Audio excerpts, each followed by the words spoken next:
இன்னைக்கு என்ன பழமொழின்னு பார்க்கலாமா? வாயுள்ள பிள்ளை பிழைக்கும்.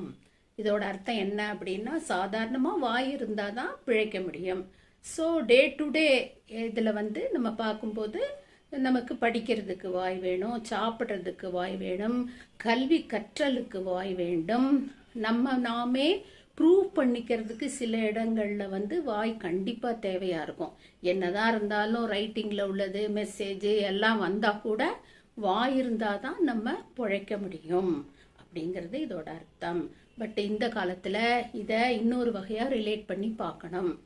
அப்படி பார்க்கும்போது நம்ம படிப்பு அப்படின்னு வரும்போது, முன்னாடி காலத்துலலாம் ஐஏஎஸ் டாக்டர் அவளுக்கெல்லாம் மட்டும்தான் இந்த வைவான்னு உண்டு.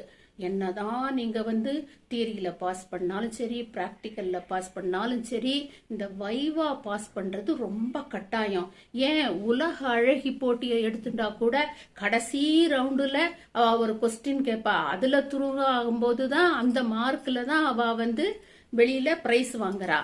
அதை மாதிரி தான் இப்போ என்ன இருக்குனாக்க நிலைமை, எல்லா இடத்துலையும் இன்ஜினியரிங் ஜாப் ஆனாலும் சரி, வேற என்ன பேங்க் ஜாப், எதுக்குமே பெரிய பெரிய போஸ்ட்டுகளும் சரி, சின்ன போஸ்ட்டுகளும் சரி, வைவா ரொம்ப கட்டாயமாக்கப்பட்டிருக்கிறது.